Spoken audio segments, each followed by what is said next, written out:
ఏంటంటే దేవుని మందిరానికి నడిచే దారి. దేవుని మందిరానికి చేరే దారి వారికి అతి ప్రియమైన దారి. అతి ప్రియమైందా? మరి వారికి అందులో బాధలు లేవంటే, వారు బాకాలోయలో పడి వెళ్ళుచున్నారు. దేవుని మందిరానికి వెళ్ళాలంటే అన్నిసార్లు సుఖంగా, సౌఖ్యంగా, సౌకర్యవంతంగా ఏముండదు. ఇంట్లోనో, ఒంట్లోనో సమస్యలుంటాయి. బాక అంటే ఏడుపు, దుఃఖము, వేదన, చింతలు. దుఃఖలోయ, ఏడుపులోయ అని అర్థాలున్నాయి.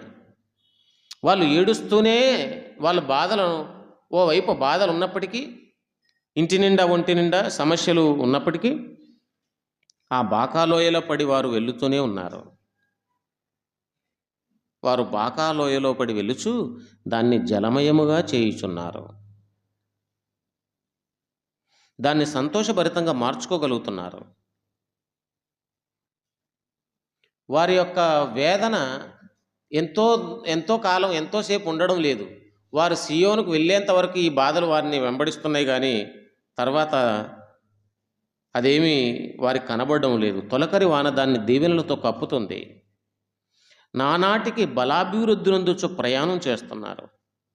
దేవుని మందిరానికి వెళ్ళాలంటే వాళ్ళకి బలహీనంగా అనిపిస్తుంది, కొన్నిసార్లు బలహీనతలు ఆవరిస్తున్నాయి, కానీ మరింత బలాన్ని పొందుచు వారు ప్రయాణం చేస్తున్నారు. వారిలో ప్రతివాడు కూడా మందిరంలో కనపడతాడు. చూడండి 7వ వచనంలో కదా, దేవుని వలన బలము నొందుచు ప్రయాణం చేస్తున్నారు, దేవుని మందిరానికి వెళ్తున్నారు. వారిలో ప్రతివాడును దేవుని మందిరంలో కనపడతాడు. ఎవ్రీవన్ అమాంగ్ దెమ్, వాళ్ళు ప్రతివాడు కూడా దేవుని సన్నిధిలో ఉంటాడు. ఏ ఒక్కరూ మిస్ అవ్వరు. దేవుని సన్నిధిని పోగొట్టుకునే దరిద్రత వారికి లేదు. దుఃఖములో నుంచి దీవెనలోనికి వాళ్ళు వెళ్ళాలనుకుంటున్నారు. దరిద్రతలో నుంచి ధన్యతలోకి వారు వెళ్ళాలనుకుంటున్నారు. దయనీయమైన స్థితిలో నుంచి ఘనతలోనికి వారు వెళ్ళాలనుకుంటున్నారు. బలహీనతలో నుంచి బలాన్ని వారు పొందాలనుకుంటున్నారు.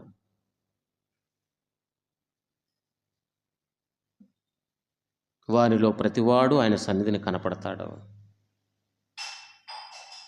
ఇంకా అంటాడు ఆయన, నీ ఆవరణములో ఒక దినము గడుపుట 1000 దినముల కంటే శ్రేష్టం. అందుకే దేవుని సన్నిధిలో శ్రేష్టంగా మనం గడపాలి. ఆయన ఆవరణలో గడపడం మనకి ఎంతో శ్రేష్టము. ఒక 3 సంవత్సరాల కంటే అది ఎంతో శ్రేష్టం. 1 day is greater than 3 years. 3 సంవత్సరాల కంటే అది శ్రేష్టమైంది.